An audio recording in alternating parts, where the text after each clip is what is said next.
अगर आप अपनी माँ से प्यार करते हो और उनको खुश देखना चाहते हो तो चैनल को सब्सक्राइब करो, लाइक करो। बहुत ही जल्द आपको खुशखबरी मिलेगी। प्लीज वीडियो को लास्ट तक जरूर देखें। ससुर की मिसअंडरस्टैंडिंग। एक हास्यपूर्ण कहानी। यह कहानी एक छोटे से गांव की है जहां पर एक परिवार रहता था।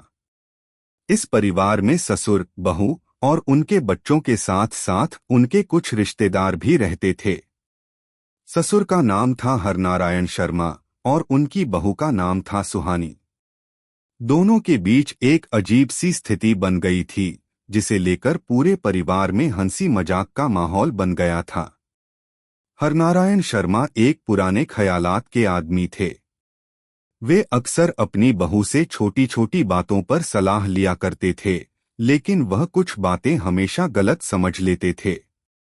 एक दिन जब उनकी बहू ने उन्हें एक मामूली सी सलाह दी तो उनकी समझ में कुछ और ही आ गया और उन्होंने सोचा कि बहू उन्हें जिंदगी के बड़े तजुर्बे दे रही है।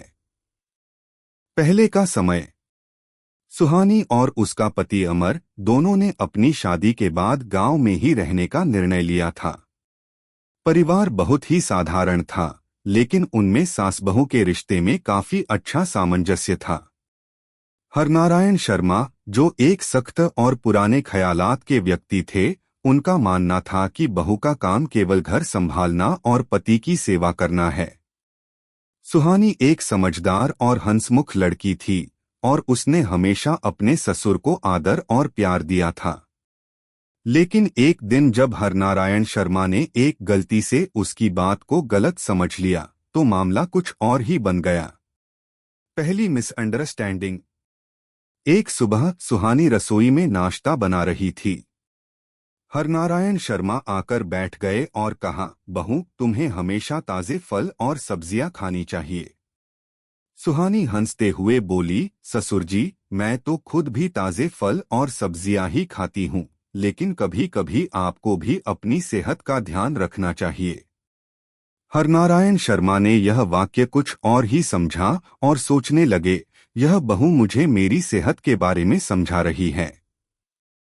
लगता है अब इसे अपनी उम्र का लिहाज करना चाहिए।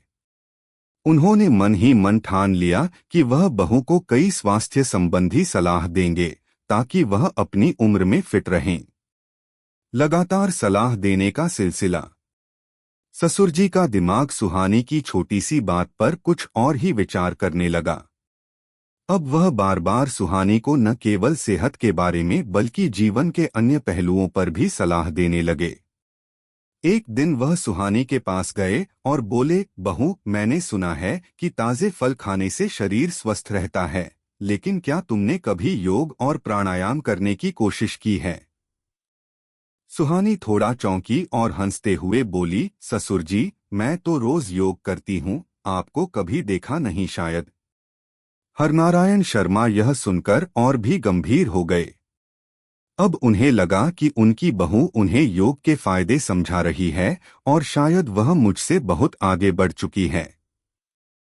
क्या तुम मुझे कुछ दिन के लिए योग सिखा सकती हो? उन्होंने पूछ लिया। सुहानी ने हंसते हुए जवाब दिया, जरूर ससुर जी, हम मिलकर एक साथ योग करेंगे। इसके बाद हरनारायण शर्मा और सुहानी दोनों ही योग करने लगे, लेकिन हरनारायण शर्मा को यह समझ में ही नहीं आ रहा था कि योग की असली सीख को समझने की बजाय वह सिर्फ बहू की बातों को लेकर कुछ अधिक ही सोच रहे थे। हंसी मजाक में बदलते रिश्ते। एक दिन सुहानी ने यह स्थिति हंसी में बदलने की सोची। वह जानती थी कि उसके ससुर बहुत समझदार हैं, लेकिन उनकी यह गलतफहमी उसे थोड़ी सी मजेदार लगने लगी थी। उसने एक दिन पूरी रणनीति बनाई और ससुर जी से एक गंभीर विषय पर बात की। ससुर जी, क्या आपको लगता है कि मुझे अब घर की जिम्मेदारियां अच्छी तरह से निभानी आनी चाहिए? सुहानी ने मुस्कुराते हुए पूछा। ससुर जी ने अपनी चश्मा नाक से नीचे करते हुए कहा, बिल्कुल बहू, तुम्हें घर की जिम्मेदारियां अच्छे से निभानी चाहिए। महिलाएं हमेशा घर की धुरी होती हैं। सुहानी ने हंसते हुए कहा, ससुर जी, लेकिन क्या आप जानते हैं, कुछ काम तो ऐसे होते हैं जो केवल पुरुषों को ही करने चाहिए।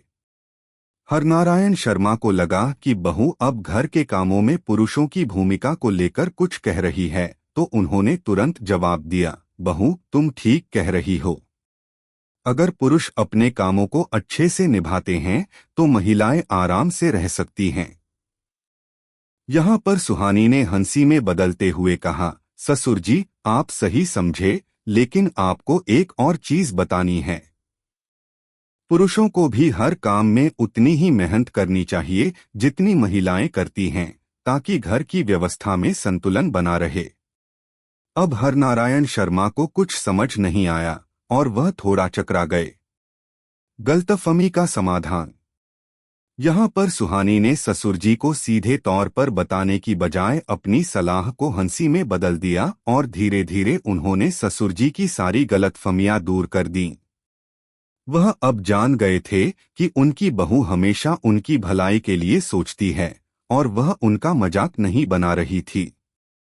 इस तरह से ससुर और बहू के बीच की छोटी सी मिसअंडरस्टैंडिंग हंसी में बदल गई और परिवार में एक नई समझ और प्यार का रिश्ता कायम हुआ। नई शुरुआत। समझदारी की यह शुरुआत ससुर और बहू के रिश्ते को और भी मजबूत बना गई। हरनारायण शर्मा अब अपनी बहू की सलाहों को गंभीरता से समझने लगे और उसे अपना मार्गदर्शन मानते हुए जीवन के विभिन्न पहलुओं पर विचार करते रहे। सुहानी भी अब अपने ससुर के साथ हंसी मजाक करती हुई जीवन जीने लगी थी और उसने यह महसूस किया कि अगर रिश्तों में थोड़ी सी समझदारी और हंसी हो तो किसी भी छोटी सी समस्या को आसानी से सुलझाया जा सकता है। अब उनका रिश्ता और भी ज्यादा दोस्ताना बन गया था। परिवार में हर कोई खुश था और हरनारायण शर्मा को भी समझ में आ गया कि कभी कभी अपनी समझ को खुला रखना जरूरी होता है, ताकि जीवन में कोई गलतफहमी न हो।